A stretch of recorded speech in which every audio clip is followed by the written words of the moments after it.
hard to get to class on time, isn't it? Sorry. Goodness.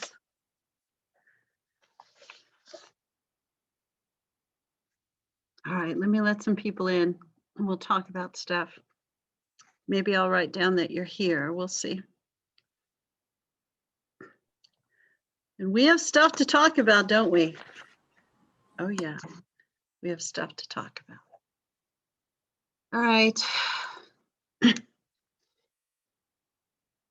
Now I had a phone call. No one ever calls me, and then they know that I'm going to have class soon, so they call me.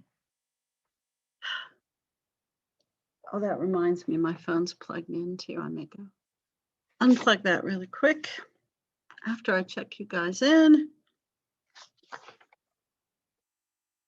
Don't know why I still have the home phone. See, it's kind of weird. All right, McBeath, Roberts. I think I got Anderson earlier. Razan. I never said all of your names so we could see if I had any idea how to say your names. It's sad when you miss out on your name getting mispronounced.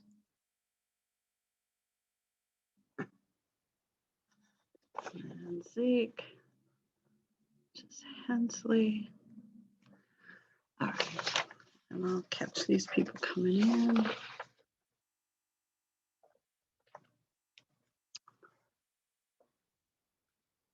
Malone.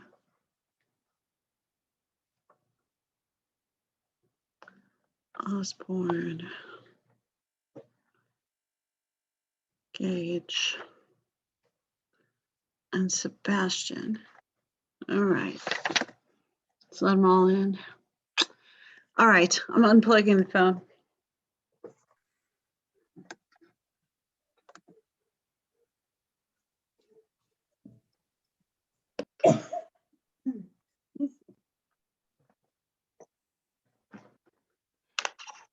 All right, so how's everybody? Is everybody good? We're gonna go over the stuff I was confused about before, make sure that we're all kind of on the same page. As far as when stuff's turned in. Also, I think I got an email, good afternoon. I think I got an email from someone who runs something for Round Rock that said you guys may or may not have books. And then one of you emailed me and said, we have books. So hopefully you have books. I posted a very, very excellent. I am so glad you have your book. I posted a very bad version of the book. I mean, it's not, should I say it's a bad version? And just the first 2 chapters, because yeah, it's illegal. But I'm risking. But yeah, hopefully you all have your books. If not, you've got the online version of chapters 1 and 2, which hopefully will be helpful. The problem with the online version of 1 and 2 is when you download, well, you can't download it anymore, but I apparently accidentally downloaded it. And when you download it, it leaves spaces in weird places, and it makes the whole book like twice as long as it really is. So if you look at that, you go like, that's not cool. The book is 1,400 pages long. It's really not. But for whatever reason, anytime there's a picture, the picture gets a whole page. So hopefully you have your books. If not, go get your book. What are you waiting for?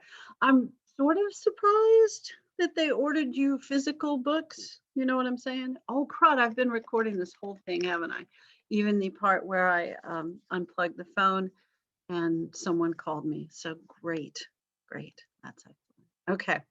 But I'm surprised they ordered the physical books because, you know, we're online with everything and there's fewer germs with the online book. So, but, you know, just spray your book. I'm sure your book is fine. I'm sorry, kidding around. All right. So let's talk about the confusion that was the schedule. So I went back and looked at the schedule. And why did you people not tell me the schedule was wrong? Oh, you kind of did, didn't you? Yeah. And did you even notice that on the calendar it said September and we're not in September? So All right, so let me see if I can find something to share with you. I revised the schedule a little, and so I reposted the syllabus with the revised schedule. Hopefully it's better. So we'll peek at this really quick, and if it's still confusing. So I changed this to where it said January instead of September. In here it had the right dates, and here it didn't. And I think I've revised all the stuff on the Turnitin page as well. So the Turnitin page, the assignment page. Also, I do want to make sure that you guys know that all this stuff is online. So it's on the Blackboard page. So you can find the schedule when stuff is due, which hopefully is correct now. And you can find the notes, you can find sample stuff. There's all kinds of stuff on there because I've had a couple of people like, how am I supposed to write my answer? There's a sample on there and I can maybe, hopefully, we'll try it here in a sec. I'll pull it up to make sure that you've seen it. But I've tried to put a lot of stuff on there so that, you know, you'd have a lot of stuff. So, all right. So your chapter 15 question is the one due this week, was reconstruction success or failure. And the first quiz is only over 3 chapters. So that's kind of how things have been revised a little. So I think the first quiz is still on the 12th. It's just over 3 chapters instead of 4. So the first quiz has 3 chapters. The middle 2 quizzes have 4 chapters. And then the last quiz has, am I right about this? Yeah, the last quiz has 3 chapters, I think, because I feel like, yes, because you only have the 28 chapters. Yeah, and I think the reason that I got confused is because like week 1 is chapter 1 in the other class, and I think I tried to duplicate their calendar and change some stuff on yours, and I forgot to also change the September part, but I also forgot you had 1 fewer chapter or 2 fewer chapters and then 1 fewer. So, all right, so hopefully this is all the way it's supposed to be now, hopefully. And if it seems wrong as we go through, just remind me. It's like, hey, I looked at that calendar again, and I think it's still wrong. But I think we're good. I looked at all the numbers, 1, 2, 3, 4, 5, 6, 7. They seem to go in order now. And then the chapters are right. And the other thing that I shared with you, excuse me, there's some dust in my house today. What's up with that? I'm sure that water will help. The other thing that I was going to show you was the timed question review. This is for the quiz. So this is stuff you should probably pay attention to for the quiz. And for some reason, I was just in a mood, so I color coded it. I don't know.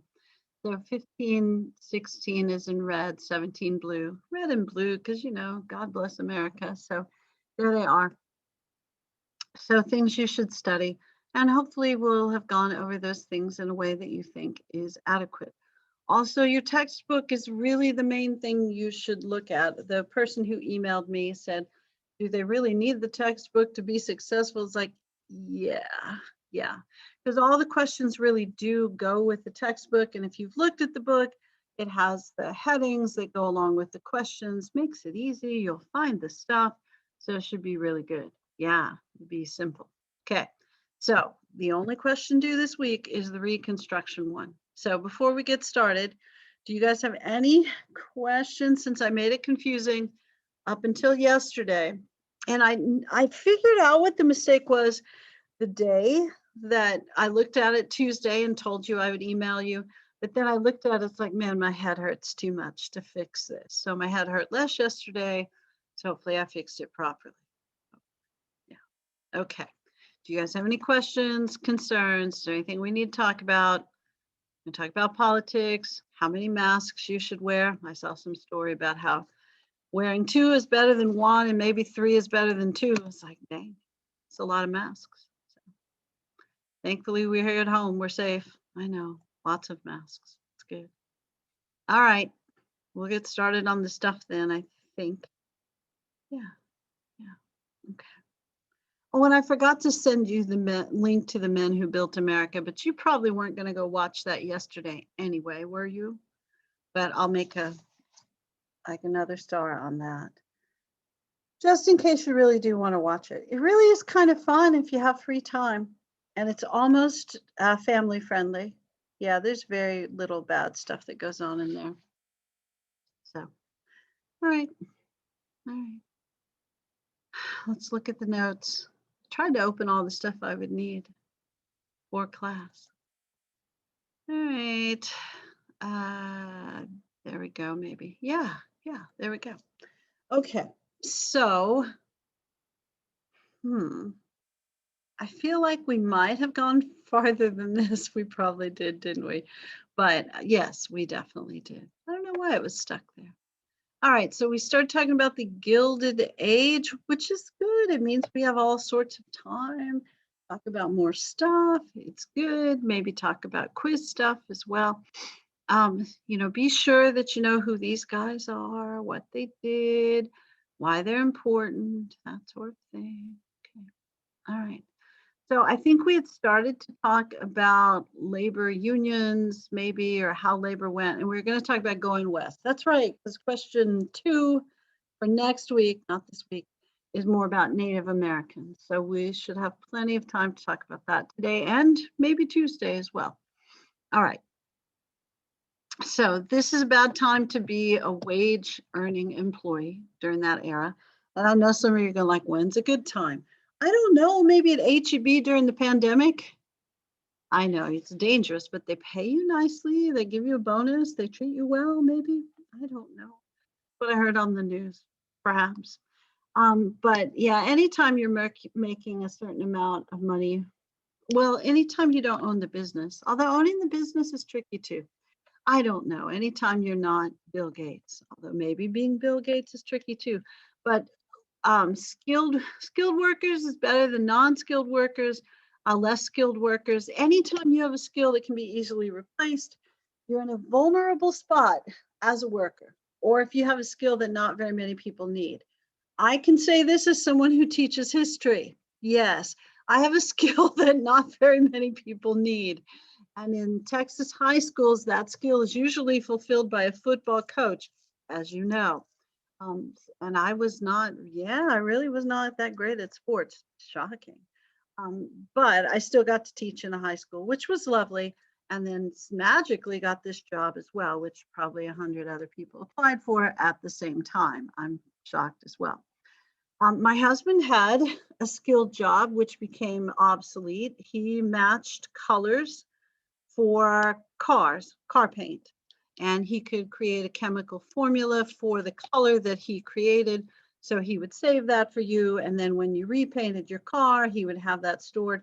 Mostly people who own classic cars or really cool cars that aren't quite classic and they want to repaint them, mostly useful for that. But as time went along, people said, computer color match is close enough. And then my husband said, oh crap, I have to get a new job. So he had a skill that not everyone in Texas has. He was fluent in Spanish. So he went to college, got the college degree, could teach Spanish. So, point of the story, even back then, if you had a skill that is hard to replace, like you can teach Spanish, that is hard to replace. Teaching history, yeah, there's a bunch of those. But teaching Spanish, yeah, that's better. If you could teach math or science, also better. But you can also find other jobs, as you know. Skilled work back then, probably machinist, chemist, that sort of thing may be needed at a factory. We talked about the women who could hand tailor suits, and they ended up going on strike and being successful. But in this era,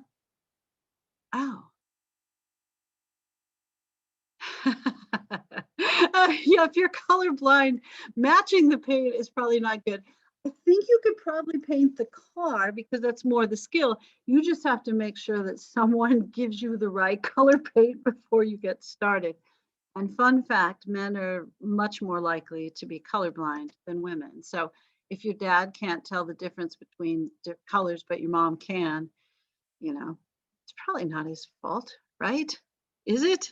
It's like your mom can't open the jar, but your dad can. I know that seems a little sexist, but usually dudes have better, they're strongly. All right. Back to business. No unions, no minimum wage, no workers' protections. A tough time. You could read those terribly depressing books if you like for your book review. Okay, I know you're saying you talked about this last time, so okay, we'll move on. All right. Going west. Now, we do like to talk about Frederick Jackson Turner in history classes because he's a historian and he made history, and how rarely does that happen? So we get super excited about that. He interpreted the census data, which would be really hard to do this year because we don't have it yet. Why do we not have it? I'm going to go pandemic. It's hard to do the census in a pandemic. They're thinking maybe census data. Sorry for the yawn. Oh, excuse me. Maybe census data will be available late April. And if you're wondering, why does that matter? Redistricting. Oh my God. Okay, we'll talk about that later, much later okay. But when Frederick Jackson Turner interpreted the census data, he said, oh my goodness, it's probably a direct quote, the frontier is no more. It's no more. So in his thesis, he taught, which we just called Turner's thesis. Yeah.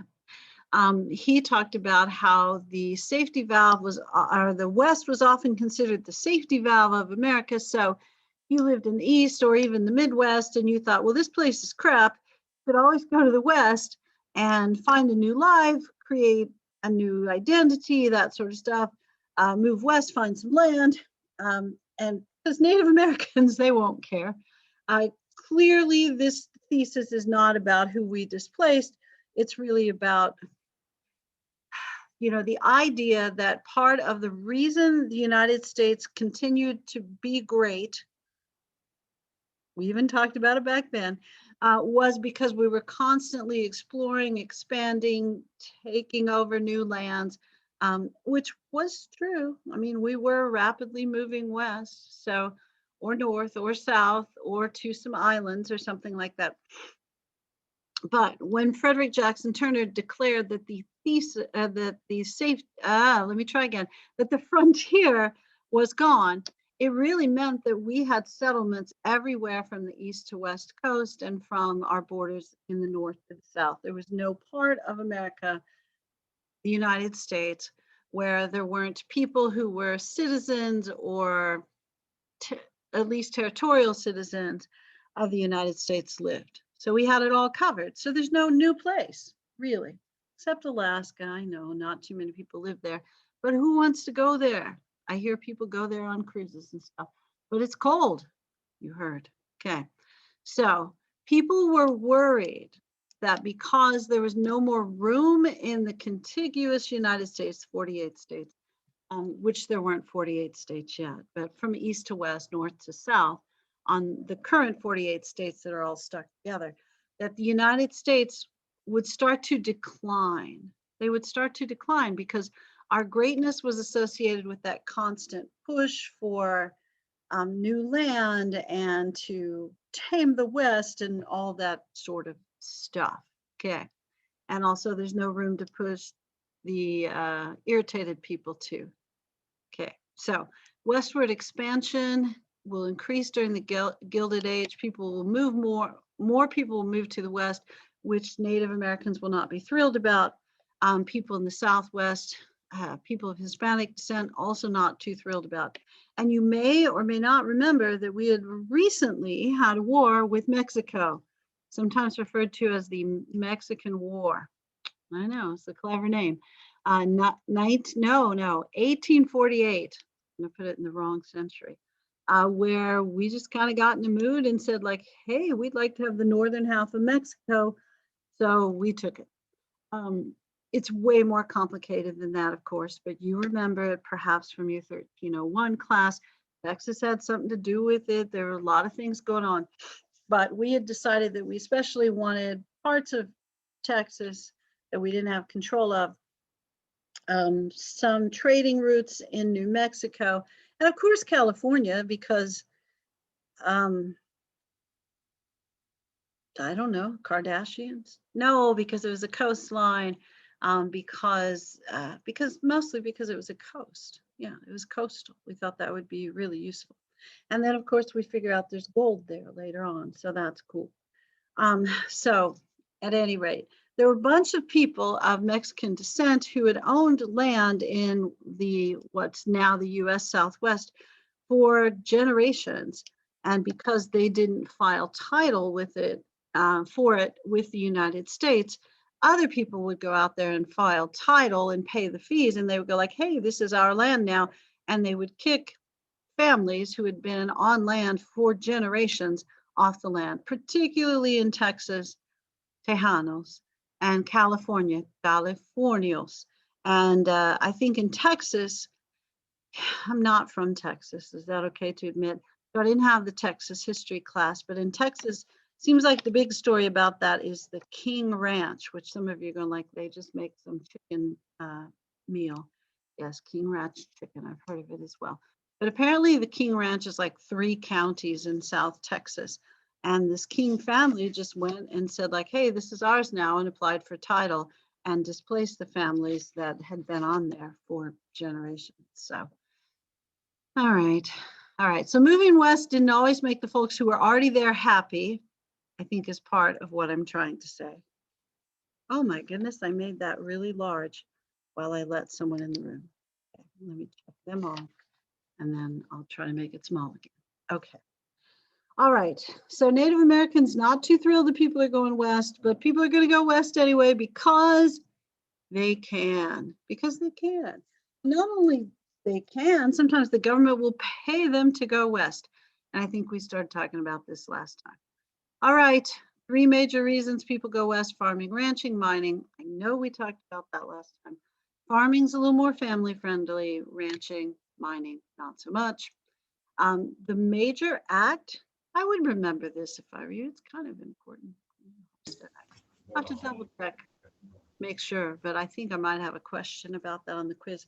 But the Homestead Act is the primary thing that gave Western land. So, all right, I gotta mute somebody, don't I? All right, who needs muting? Bless you, whoever needs muting. I can't figure it out. Don't you hate it when it's Sebastian? Okay, thanks. We'll mute him. Thanks for that. Sebastian, you're out now, buddy. All right. He's sneezing and talking to the neighbor. Hopefully it's not the neighbor, somebody at his house. All right. Thanks for the help. And that'll be forever recorded. Homestead Act was the primary thing that gave away land. And if you just applied for the land and agreed to stay on it for a certain amount of time, you got 160 acres. Sent, I think it was 2 to 3 million families to the west. And if it's 2 to 3 million families, multiply that conservatively by 4, that's a lot of people. 2 to, it's, 10, 12 million people going west, which is a lot of people. It is. What we figure out is that farming is not for everyone. You knew that, didn't you? You're not even farmers, probably.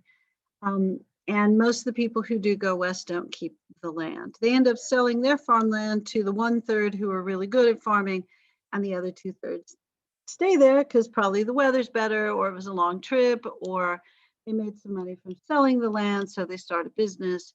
So they probably stay in the small town, and now they're Westerners. And okay. All right, the most successful farms are thousands of acres large. They're often called bonanza farms. And some of you are thinking, like the old TV show. Do you even know about, you don't know about the old TV show because you're not that old. But a bonanza farm was just a large modern farm. It's almost pre-corporate farming. In the modern era, you're probably aware of this, much of the farming that occurs in the United States really is corporate farming. So you invest in farms, you don't own them, probably. And usually the companies that own farms are also the companies who develop products, seeds, that sort of thing, seeds, and then finished products from the things that we grow. Small farmers, we have a bunch of them in Texas though, and ranchers aren't usually as corporate, although sometimes they are. But in the modern era, there's different kind of farming that goes on. Like, I guess the trendiest stuff is like organic vegetables, peaches, around here, grapes for wine, that sort of thing. But in this era, the most successful farms were going to be those giant farms. And they would buy the most modern equipment, which is terribly expensive. Still is, by the way. That's why your old grandpa who's got a farm still has the tractor that's 50 years old or something. Because it still works too. That's what he would tell you. Yeah, why buy a new one when the old one works? Because your grandpa's old and he might have gone through part of the depression or something. They never get rid of stuff. All right. So you have to have a big farm. You have to make a lot of profit to afford the equipment. And you also have to have some training.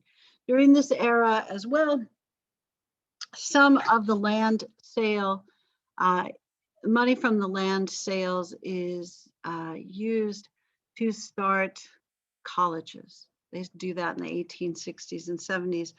The land grant colleges, the A&M and A&I colleges, Texas A&M starts that way. And those are typically agricultural and mechanical.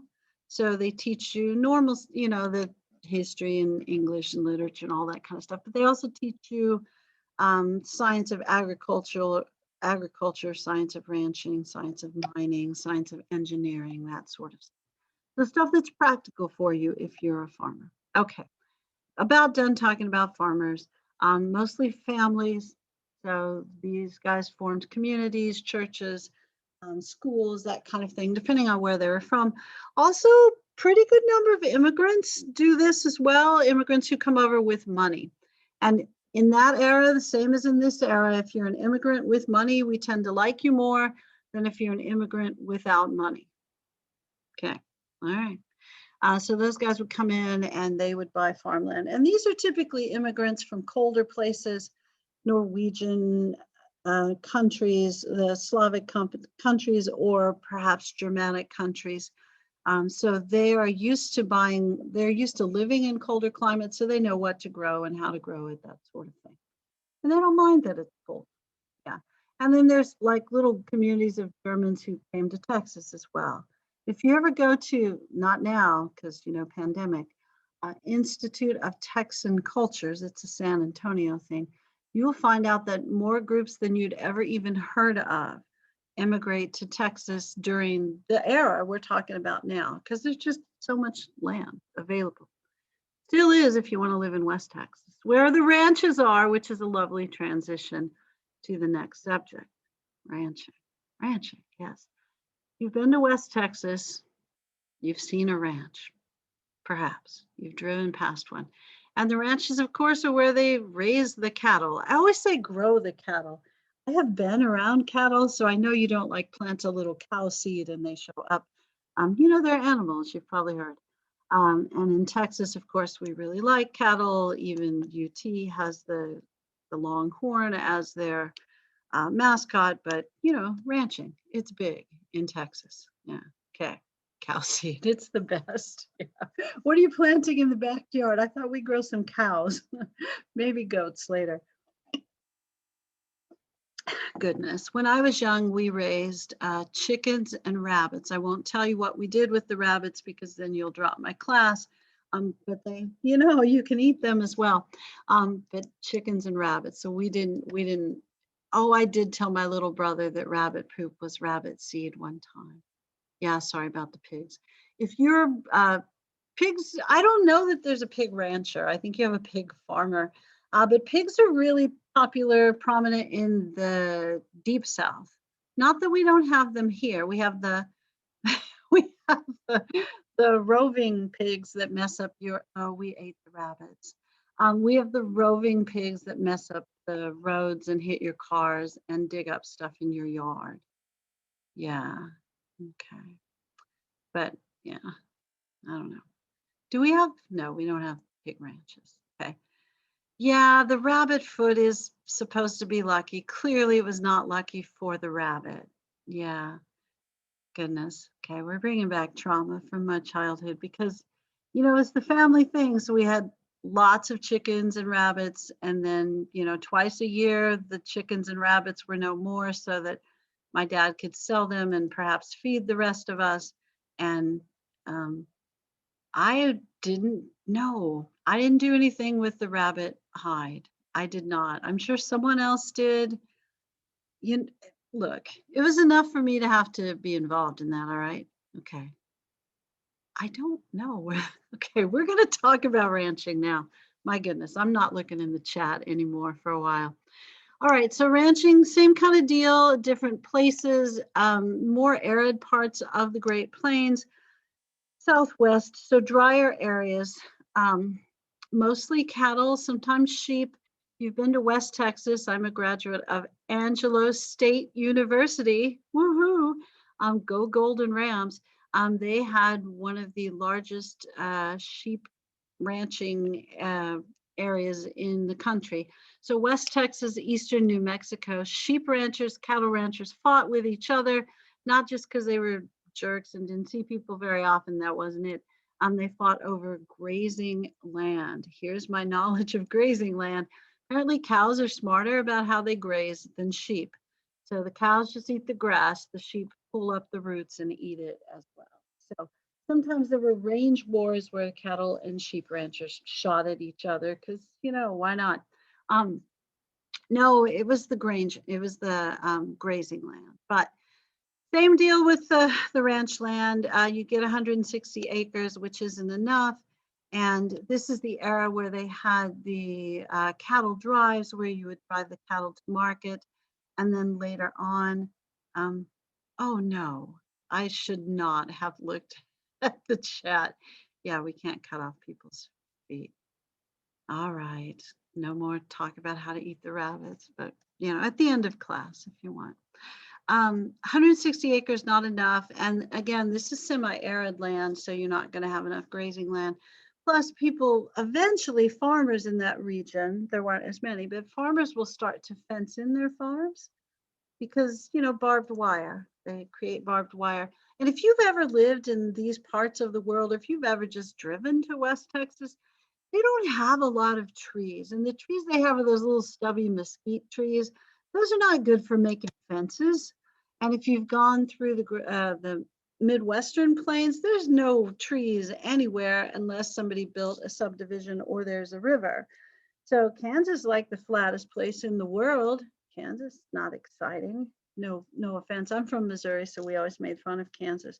But Missouri is not much more exciting. We just had trees.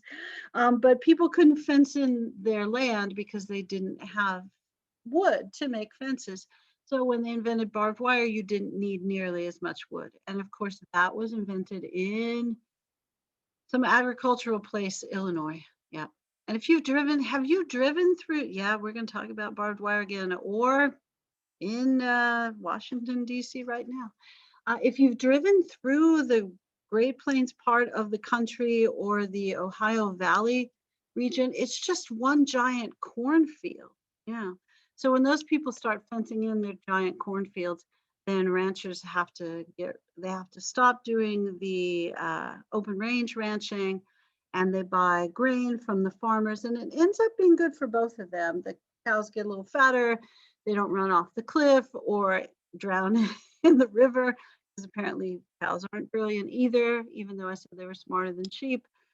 So I guess the nostalgia of the open range ranching goes away, but ranching actually becomes more profitable. And this is all happening too as the railroads are going farther west. That's coming up in the next chapter or two where we talk about that more. So you can just put the cow on a train and he can go to wherever you go, stockyards. In Texas, it would be Fort Worth. In Kansas, it would be Abilene. In Illinois, it's Chicago. Where is it in Missouri? It's probably Kansas City. It is. I know that it is. So there are different places where you end up shipping your cattle to. And then when you get refrigerated cars, the cows don't even get a free car. They don't even get a free train ride. Their parts do. All right. So the ranching. The one thing about the ranching that you might want to remember as well is that Many of the ranch hands, majority, are not white dudes. They're probably black dudes or Mexican American dudes. And a lot of the ranching heritage really does come from northern Mexico. And yeah, Wisconsin, dang. Yeah, Wisconsin, Illinois, Iowa. I had a brother that lived in Iowa, and I would go visit him because he had kids. And you know, when you're somebody's aunt, you're supposed to go visit them. And that was the corniest place I've ever been in my life. And most of the other places like Illinois, they got a city at least. They got Chicago or something. And Wisconsin, they've got Milwaukee. That's where my brother actually moved. And then they've got Green Bay, and they've got some other cities. But dang, Iowa, they got a couple of cities with universities, and then just corn everywhere. Corn. And I can remember my little nephews and nieces saying really inappropriate things when they saw people, because they hadn't seen people in a long time. They were also like too friendly because they hadn't seen people. I don't mean like they would hug strangers, what I'm saying. It's probably okay when they were kids. It's probably less okay in a pandemic, isn't it? All right, many of the ranch hands, non-white. If you're pride, this is not the best time in history if you're a black dude. I know you could, pride, could you say that many times in history? But you know, here we are. We've ended Reconstruction. It really hasn't gone as promised. And if you're a black dude without a family and you're mobile, it's like, hey, I'm going to be a sailor and work on the seas, or I'm going to be in the army and go to the West, and at least I get paid regularly, or I'll go work on a ranch. And, you know, the West, we'll talk more about the West later as well, but a lot of times the West is seen as a less racist, less prejudiced place for a variety of reasons. And some of this is accurate as well. If you're working on a ranch and you would, you know, if you were in the East or the South, you'd be like a racist white dude. But 2/3 of your coworkers are black or Hispanic. How racist can you be? Uh-oh, did we unmute him? Oh, he unmuted himself. Okay, good job, Sebastian. All right. You can't be too racist if you have to get work done and you're in the minority. You know what I'm saying? So racism only really works if you're the group in power. And in the West, I know most of the landowners were white, but if you had to get a task done, it's all right. I'm sorry. I'm not trying to give you a hard time, Sebastian. But if you're in, if you have to get work done, and there's not too many people to get the work done, you're just going to work with them. It's also why you see women getting voting rights sooner in the West than you do in the East, because you go West with your family and you got to put up a fence or build a house. You're not going to tell your wife, like, hey, just go sit down. I got this. You're a woman. I really don't need your help. Like, she's the only one there. And those little bratty kids. So, you know, she's got to help you. And then when everything's built, you can't say, all right, just go back to the kitchen, because one, she helped you build everything. And two, she's more muscular now. You know, she can beat the crap out of you. No, of course not. But women, and we were talking about this in the 1301 class as well. The more of a role you play in the economic part of your society, typically the more rights, respect, property, voting rights, all that sort of stuff you're going to get. So if your area is more diverse and everyone's needed to get the work done, then probably people are going to be treated more equally. Now, some of that will stay, some of that goes. You know, sometimes you have more white people move in and they get control of the means of production or how the money's made or something like that. And then in areas where people in power can discriminate, often they do. And I think you'll see that throughout human history. If you can get away with stuff, you typically do. Some about human nature. All right, back to business. So the ranching, a little more diverse than probably we think, less discrimination, mostly because you got to get the work done, but it is a dangerous job, especially in the open ranch days. Also, I think if you've ever watched old Western movies, have you? Do you do that? It seems like when those guys are on the cattle ranch and then they sell the cattle, they go to town and they're all wild and crazy and they drink too much and they find saloons and inappropriate activities with women that they're not married to and all that sort of stuff. These dudes really weren't that rowdy very often. I don't want to say they were never rowdy, but very often, because you can't do the job they had to do and pay attention and not get attacked by wild animals and keep track of a very expensive herd of animals. Herd? That's probably not the right word. If you're not very alert. Yeah. Okay. All right. Things will improve with the invention of barbed wire and of open range ranching. Conflict between sheep and cattle ranchers in overgrazing land. We talked about that. All right. Mining, this is where the rowdy people are. Yeah. Individual miners sometimes are pretty rowdy. Mining companies, though, control most of the mining operations in that time period, and still thousands of men and a handful of mining companies will relocate to the west. This is primarily California, Colorado, the Dakotas, and the Klondike region. All of these regions are going to be inhabited by certain groups of Native Americans or perhaps people who were indigenous, people, former Mexicans, Mexican Americans, especially in California and Colorado as well. That was part of that land that was taken, won, however you want to look at it, in the Mexican War.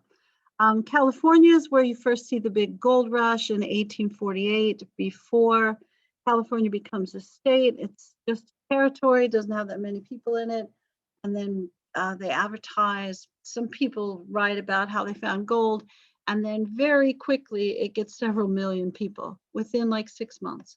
Mostly dudes, because mining's not a family activity. And mining is dangerous. They probably used a lot of water pressure hoses, that sort of thing, as much as they could back then. What we would think of maybe as strip mining. And that's also part of the reason that you see environmental laws probably passed a little sooner in the West than you do the rest of the country. There are a variety of reasons. They tend to not have as much water, so they don't want to waste it as much. But also their mining techniques tend to cause a lot of erosion. So it's certainly pretty dangerous. So they've passed laws and become more environmentally concerned, probably faster than different regions of the country, in part because of the mining. So California, 1848, the gold rush is seen as 1849. And that's also why the football team, the 49ers, is named that. And it's Sutter's Mill, which is in modern day San Francisco. Colorado, it's more of a silver rush there in the Rockies, and that's in 1859. And I remember vaguely that there's some it's either a baseball team or a soccer team called the 59ers in California, but no, Colorado, sorry. But I don't remember which it is. And I know it's not like the upper tier team. Black Hills in North Dakota, this is going to cause some trouble for guys like Custer in his last stand. Part of the reason that he wants to move to that region is to explore those gold and silver finds that are available in North Dakota. And these tend to be ceremonial burial and hunting grounds for the Sioux. So that's going to lead to those great Sioux wars that you may or may not be familiar with. And by great, they just mean large and long. They last a long time. And the Klondike region in Alaska, you'll see that more in the 1890s. And Alaska's kind of a place where adventurers might go during that time period, or people who maybe got in trouble somewhere else and they want to get far away so they don't go to jail or get in more trouble. So those folks will go to that region. And all the mining things, primarily dudes. Sometimes women will go to mining regions, sometimes also people who worked on railroads, because as the railroads are produced and those go farther west, sometimes the people who work on the railroads will say like, hey, maybe I'll just stop here and try to make some money mining. So, and sometimes immigrants, men, primarily immigrant men, will work on those railroads or maybe get together in a group and go west. The going west thing, I think I've mentioned before, is expensive. So it's really hard for poor people to do that. So if you're poor and you want to go west, you're going to work on a railroad or join the military. There you go. All right. There were some women that probably went west with mining expeditions, and they were either going to cook, clean, or entertain. Yes, that's the word we're going to use, entertain. And one of the cool things about going west for a woman is if you go west to cook, clean, or entertain, and then eventually your town goes legit, no one really holds a grudge against you because you used to be an entertainer. The West has a very short memory as well. Entertain. Yes, I taught high school for a very long time. So we talked about entertainment and dating a lot. You know what I'm saying? All right. Okay.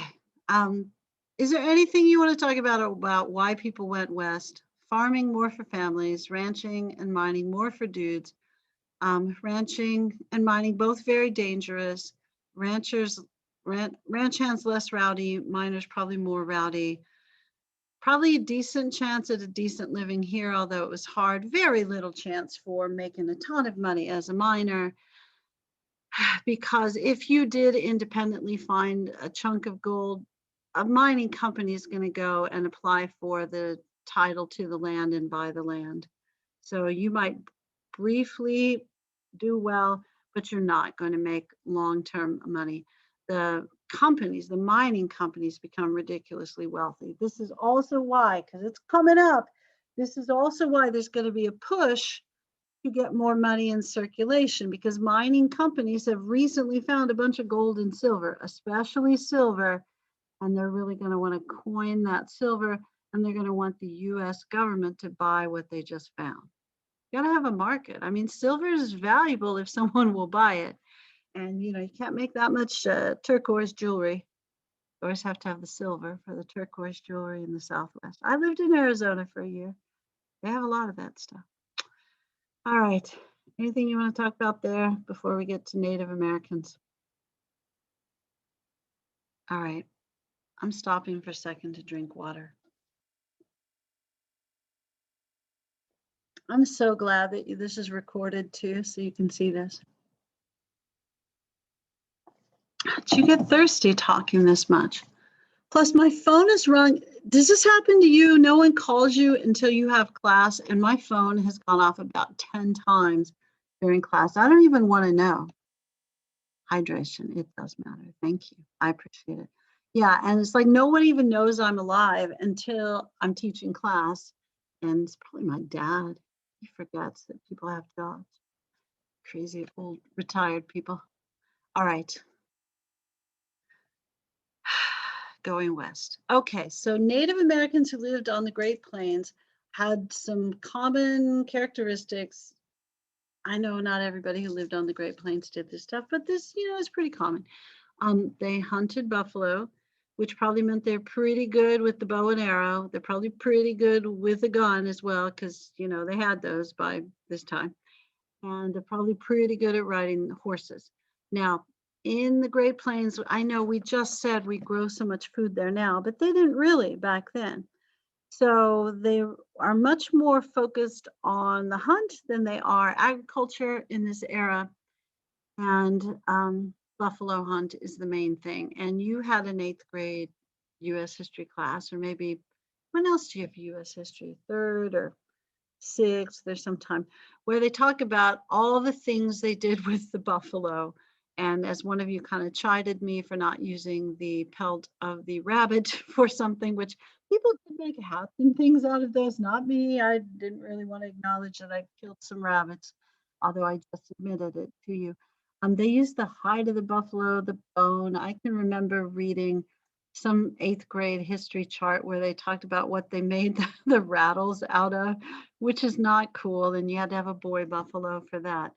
But buffalo, dang, those things are big and tough. And they were a crucial part of Plains Indian culture.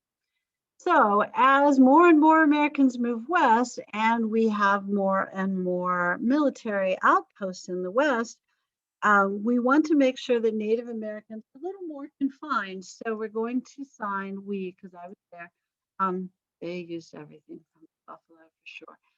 They're going to sign treaties with Native American groups and confine them to reservations.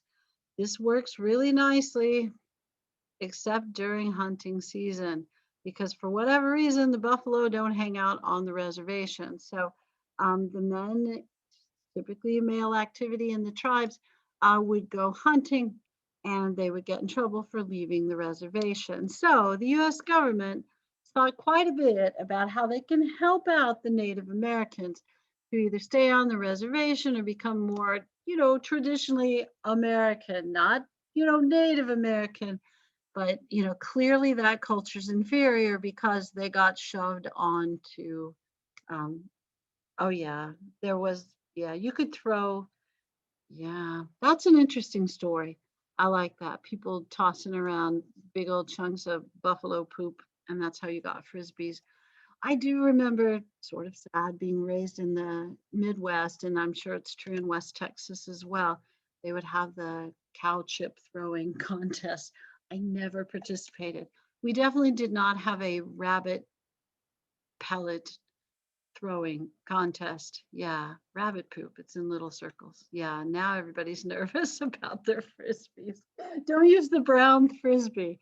Um, but the US government was really sure that Native Americans were inferior. And the way that you know someone's inferior to you is one, there's fewer of them, and two, you can sort of force them to do stuff. So that's how you know. And I thought was we conquered them, we took their land, they must be inferior, but perhaps now we can help them be more like the average white guy. So the US government set out on their mission to make Native Americans more like the average white guy. Okay. Oh, no, no. Mm-mm. No rabbit poop throwing. Those were bad days, I'm just saying. Okay.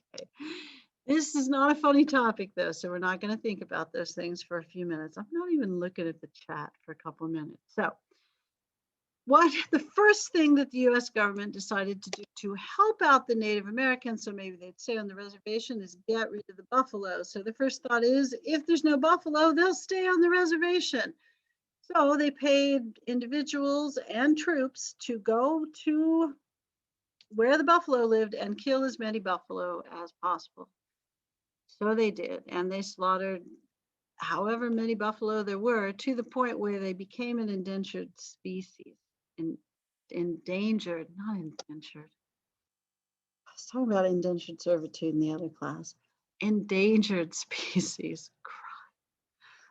They're not anymore because apparently there's a whole bunch of them in Yellowstone and Wyoming and Montana. There's probably some here in Texas, but roaming around up there. But the US government does a really good job of getting rid of buffalo. Okay, I'm looking at the chat. I know. I'm sorry.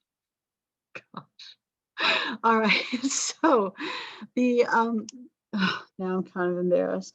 So the buffalo are gone, but the Native Americans are still not any less thrilled about being on the reservation. Plus, they're not acting right. We've gotten rid of the buffalo. We've told them, you just got to grow some wheat, WHEAT, or some corn, or whatever the heck else you want to grow. But you got to grow some stuff because that's what the average white guy in the middle of the country does. They grow stuff. They grow food, crops, that sort of thing. Maybe alfalfa to feed some animals or something, but you grow food. And so the Native Americans went, okay, cool, we'll grow some food. So they would live on one side of the reservation and then they would all grow food on whatever the best growing land would be, and they would all do it together. And then as a tribe or extended families or whatever groups they were in. And then the US government, the Bureau of Indian Affairs said, you know what? You're still not doing this right. You don't farm as a group. We don't do that. It's the United States. That's not very capitalist. It's communalist at the very best. So you got to do the family farm.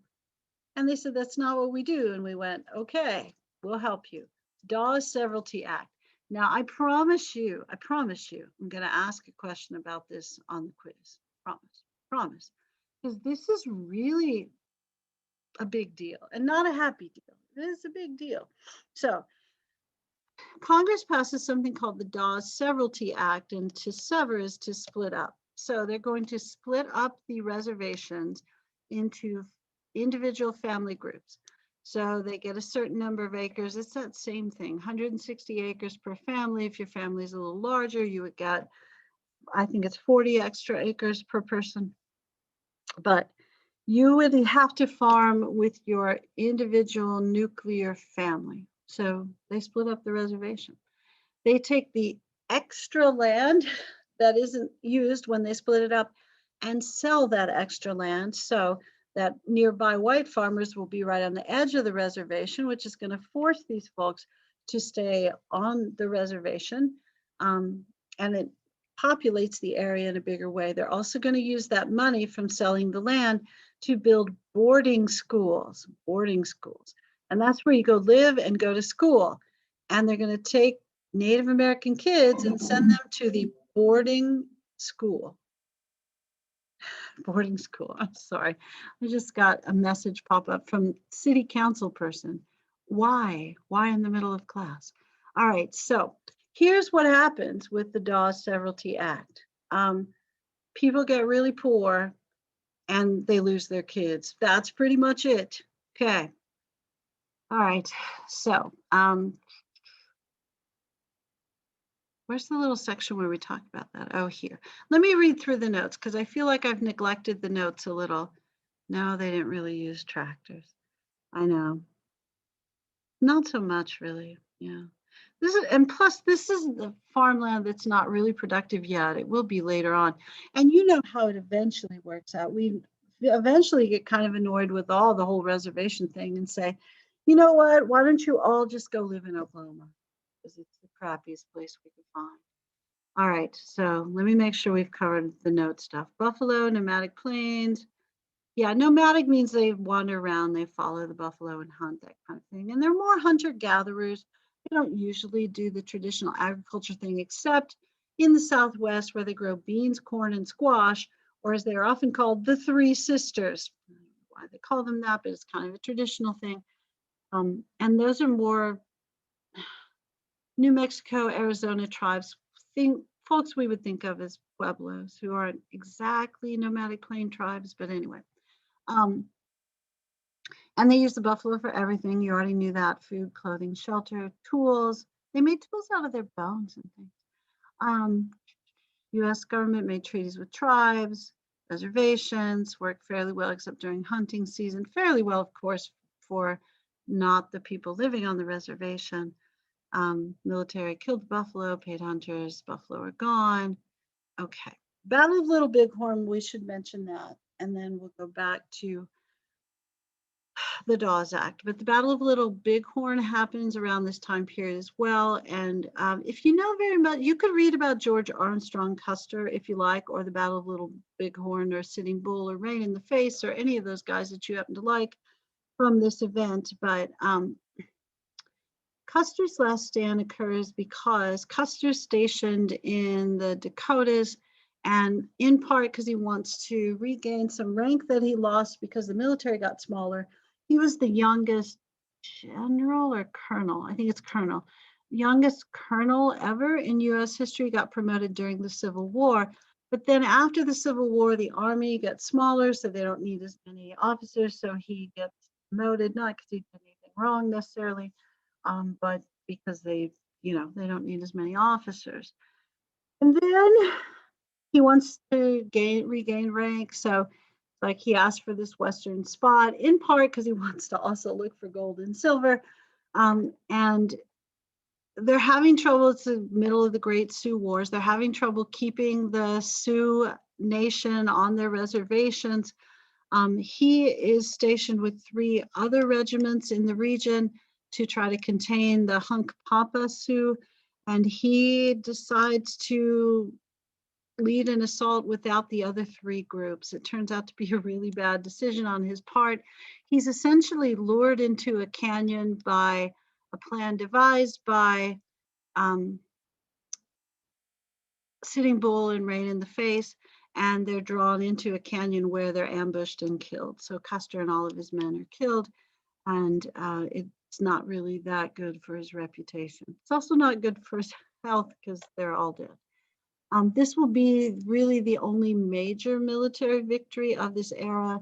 And if you're wondering, like, are there any tribes that ever actually win a war against the United States? Not just battles, but the war overall. And the answer is yes. Seminole. They got to keep the swamps in Florida. Yeah, okay. All right. Custer's army is destroyed. The Sioux would eventually be defeated. The Dawes Act then redistributes native farmland, as we just talked about, allows for the sale of 2 million of the best arable acres. Arable means the ones you can actually grow stuff on, to white farmers, uses the proceeds to create the boarding schools. If you want to read some really depressing stuff, you could read, there are books written about the Carlisle School and the Haskell School for the Native Americans the kids who are taken away from their families. They got their hair cut, they had to dress like the average white guy, they had to go to chapel twice a week, they got punished for speaking their native languages. So they're essentially re-educated so that they can be the average white farmer guy. And then they don't live at home, so they don't get their native culture reinforced. So when they're done living at the boarding school, they're sent back to their homes to try to re-educate their families. And you can imagine how well that goes for everyone. And most of the stuff you read from, depression does make for some really good literature, doesn't it? Most of the stuff you read from the guys who lived in those schools is just incredibly depressing. And they talk about how they live between two worlds and neither world accepts them. And they can speak their native language, they can speak English, but they can't really live in a white world, and they can't live in their tribal world either, and it's horribly depressing. It's also, there's promise of citizenship for Native Americans, but what typically happens is a bunch of people's land gets stolen, nobody gets to be a citizen, nobody really wanted to anyway, and it leads to the destruction of traditional tribal culture. Now, there's going to be a movement later on to kind of reclaim tribal culture, but by later on, I really mean after, a long time later, a long time later. So sort of technically in the 1930s, but not really because it's the Great Depression, but you'll see it at the same time as the modern civil rights movement.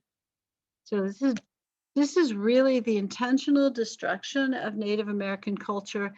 The goal is really to help Native Americans become more like the average white guy because clearly their culture is inferior. And this, of course, is that same era where Rudyard Kipling is writing The White Man's Burden. And you just have this Western white person idea that it's the duty of Western civilization, white Western civilization, to subdue, conquer other civilizations in the same area and change their culture to the superior culture. And if you're wondering, is this unique to white people? No, it's unique to people who have power. It is. I mean, the Holy Roman Empire wasn't spreading peace and love, and the Chinese dynasties weren't spreading peace and love either. So, but for whatever reason, I mean, it's rough stuff. It is. It is. And any colonial power, I don't know that there's any history of a colonial power where they go in and they say, we really admire your culture and we'd like to preserve it. You guys may know some stuff I don't know because, maybe you've read about somebody that does that, but crud. It's mostly depressing to read about what happens to minority cultures. And in the modern era, in theory, 20th century and beyond, really after World War II, but not really after the Civil Rights Movement, I think internationally we have more value for minority cultures, but I know that that's not the practical application of what we see from governments. And I also know that, until people who are different get to know each other, we'll just go with that, have more exposure to each other.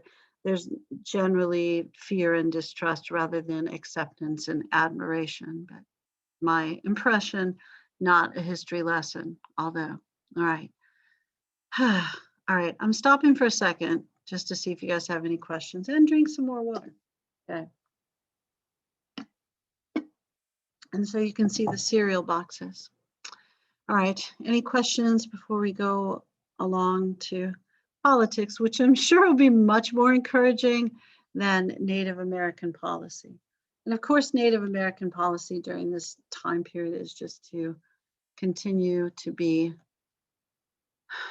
on reservations, yeah, and to take people's land. All right, no questions, comments, concerns. All right. Back to the notes then briefly, and then we'll be done. We'll be done soon. We're almost done, aren't we? All right. Politics during this time period. Oh, I don't have very much about politics. We'll talk more about politics during this era. This is really a weird and important era in US history. It sounds mostly depressing, maybe. Does it sound mostly depressing? Because we've talked about how people's wealth grows, but then the gap between poor and rich becomes really profound during this era. There's no protection for workers who, do jobs, wage jobs. That for farmers, really, you're only successful if you own a whole bunch of land. And of course, in the deep South, no, but almost everybody's sharecropping. Ranchers, maybe things are going okay-ish, but it's a dangerous job, and it's really a dude job. It's not really a family activity, so it's more for guys. So women's opportunities in the West aren't profound, but if you do go West as a woman, you might have more rights, but it's still, yeah. And then if you're Native American, the whole goal is just to get rid of your culture. They talk about it really specifically too. They say that the goal is to save the man but kill the Indian. It's some tough, ugly stuff that you could read about from that time period. So you're thinking maybe politics will be better? Of course not. Of course, politics will not be better in this era. This is probably the most corrupt era in our history. I know you're going like, no, I'm living through it now. You probably not. I don't know. It's probably way too early to assess that, but there's some ugly stuff going on during this time period. And I think it's a little different in this era because very little of it's illegal. This is the era that creates so many bad things that the next era says, we've got to make that stuff illegal. So this is Gilded Age is a rough era, but it's also crucially important to the development of the United States because it's when we become wealthy. And yeah, politics, to me, I'm cynical about politics. I am, but I know that there have been times in our history where we've had politicians that have really saved the day. I feel, I'm sure it's hard for you to see that in the modern era. I don't know if we have, but there's probably at least one politician somewhere that you think of and you go like, that person's really principled. Hopefully there is. I know that they don't usually become president, although I know some of you are probably huge fans of Biden and some of you are probably huge fans of Trump. But I don't know. I'm more cynical usually about the guys at that level. If you want to be cynical, this boss Tweed will be the guy to be really cynical about. He'll be fair. Yeah. All right. Yeah. And politics is tricky too, because it's depressing and it's usually negative, but also it affects everything. Like I had mentioned, there's a city council person that sent me a message during class, and all of that's about running a youth soccer league. So it's hard to find public parkland to practice on unless you know the politicians there. Oh yeah, Bernie photos everywhere. That's perfect. We even posted that in our register for soccer. Um, yeah, so there you go. The Bernie thing. And Bernie, you might think of him as a little wacky, but yeah, okay. I'm sorry people are hating on the photo, but that he doesn't change his mind about stuff. He's consistent. He's a little different though. He's like your unusual grandpa or uncle or something. I don't know. He is consistent though. And the photo's funny. It is. All right. Even the mayor of Leander used that in his State of the City address. And the mayor of Leander, I would just, if I were saying, is not terribly liberal. That's what I would say. Okay. I'm sure the Cedar Park mayor, much more liberal. And Round Rock, that's a liberal bastion right there. Okay, back to business, politics. Okay, we will talk about this just a little and more next time, but the most famous politician of this era is a guy named William Tweed, and he's the head of something called a political machine.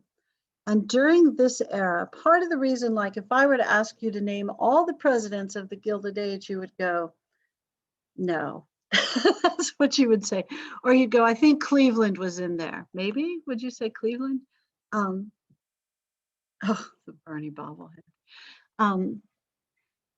Part of the reason you don't know the names of the presidents after Johnson, we'll go with Johnson, maybe Grant, I don't know, and up through Teddy Roosevelt, maybe you know the ones before that, is there, all those guys serve in an era where the political party really controls politics and people with money control the political parties. And I know some of you are saying, isn't it still that way? I'd say yes and no. I get that Trump was a guy with money, but there is no way that anyone who likes or dislikes Trump could say that he is your stereotypical Republican. He was not a part of party politics. And he really ended up, I think, reshaping the Republican Party in a variety of ways. And I mean this much more in an analytical sense, not in a, I hate him or make America great again, you know, not in a I'm picking sides sort of way, but it's part of the reason that there's pushback against him from some traditional Republicans, I guess most notably guys like Mitt Romney or the guy from Kentucky who's the Senator McConnell. Yeah, okay. Because he changed how things, yeah. And some people would say, and I really don't want to talk about politics at all because I don't want to offend any of you because I know you're probably on one side or the other. Very few people are kind of in the middle. And I mostly just distrust all politicians because I'm old and cynical. But, you know, before he ran for president, he voted for Democrats and he was friends with the Clintons and he did the stuff that worked for him personally, as somebody had said. But other people would argue, and I'm related to a lot of those people, that he really understood the common man and stood up for rather than made fun of the common man. And in part because he was a rich dude that ate at McDonald's and some other stuff too. Now, in this era, yeah, maybe. And he may have just been an opportunist. I think in this era, you see opportunism as the main thing in politics. And if you look at what the different parties stand for in this era, they really kind of stand for the same thing. They're sort of indistinguishable in the Gilded Age. It's kind of how do we get the most money for our people? And you'll see that again where the parties are indistinguishable, I think, in a variety of ways right after World War II. Now, you'll see some separation among the parties at certain times in the modern era, but during this time period, and then even in the progressive era, you don't really see it as much, my opinion, which you don't have to agree with, but we'll look at stuff. And I promise you, I'm not trying to have a Trump discussion. I just, you know, I see him a little different than this era because he was the guy with money who probably changed the party. During this era, and became a prominent person. During this era, there really aren't very many prominent people who are actual politicians. There are sometimes behind the scenes people who are prominent, and this Tweed fellow is. He's not an elected official. He's the head of, it's really a social group in the old days. It was an Irish social club, Tammany Hall, which became a political organization in part because around 1840, 1850, the Irish were so badly mistreated as the newest group of immigrants who were bringing wages down and didn't speak English properly. And of course, the English had traditionally looked down on the Irish. We had a little more of an English culture than probably you would have accepted during that or expected during that period. People really looked down on the Irish. So they would kind of band together and try to live in, well, they were kind of relegated to certain cities or certain areas of the city. So they would make sure that they controlled politics in those certain areas of the city. And then as their numbers grew, they got more and more political power. And they ended up controlling New York City politics for a pretty good period of time. So Tammany Hall becomes much more than an Irish social club. It becomes a New York City political machine and a New York County political machine. And political machines were pretty prominent especially in the Northeast during this time period. They were more likely to be Democrats than Republicans, but don't take that in any, I'm not saying that Democrats were more corrupt than Republicans. I'm just saying they're more prominent in large cities. And you'll see that from this time forward, that's still true in large cities with some exceptions in places like Texas and Florida. But in large cities, typically Democrats are in control. And there are a variety of reasons for that we'll talk about later. We'll talk about later because it's almost time to go, isn't it? But this Boss Tweed fellow, if you paid him, you could get a contract to build something. Like if you wanted to start a business, you may or may not know if you want to start a business, you have to get permits to build things and you have to get approval from the city council. So you have to make friends with council people or maybe contributions to their candidacies or to, so if you donated money to Boss Tweed and you were a wealthy dude, you get to build your business. If you were a contractor, like you built maybe government buildings, you want to get a contract to build a government building, or you build roads, or you wanted to do the plumbing, the sewer system for the city, you would also need to vote for him and contribute money. If you were a poor person and you wanted a job in a certain region, they would hire you with the understanding that you had to vote for whoever they said to vote for. And perhaps you're wondering, how do they know who you voted for? Are you wondering this? They didn't have secret ballot during that time period. So people who are part of the political machine would go volunteer to work at the polling places. And then when you dropped in their ballot, they would just go over and look at it, or they would just come up with a clipboard or whatever they had back then and just check off, look behind you while you were voting. So no secret ballot during that time period. Okay, thank you for that. I appreciate the 4-minute warning. So there's really not a lot of protection during this era. And the reason that this corruption ends is, and this is where I'll stop, is because of a political cartoonist who's really about the only person willing to take on this power structure, even though he occasionally gets threatened. And it's a guy named Thomas Nast, N-A-S-T. And I think, if you're interested in stuff like that, I think he would be a really fascinating dude to read about, or you could, I'll type his name in, Thomas Nast.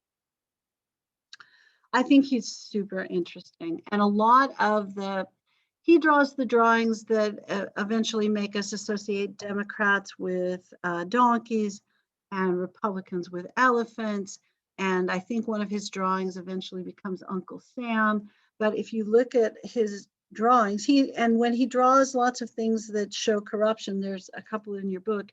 Usually those guys are really big. He's got a really famous political cartoon of special interests controlling the Senate, and they've got the People's Entrance in the back, and it's really small and it's padlocked. And he's really the one who, because he won't stop talking about the corruption, eventually people go like, he's right, we've got to fix this. And you get a new wave of politicians who are willing to reform. But I think it's also an interesting role of the press, which is sometimes referred to as, you know, a certain branch of government, kind of. And it's also the reason that founding father type people wanted a free press, is really to keep a check on political authority if it got out of control. So, and some people think that the press still does that, some people think that it doesn't. But I think in this era, you can clearly see at least Thomas Nast. But it probably wasn't the majority, because people, you know, people are scared when somebody's in power and they think you might offend them and it might cost you your job, political, or your economic opportunity. It might harm your family, that sort of stuff. So, all right, there's a cheery place to stop for the day. So before we go, let me kind of double check on the roll. I'll tell you who I think isn't here, and then you can tell me if they are. Oh, I should stop recording.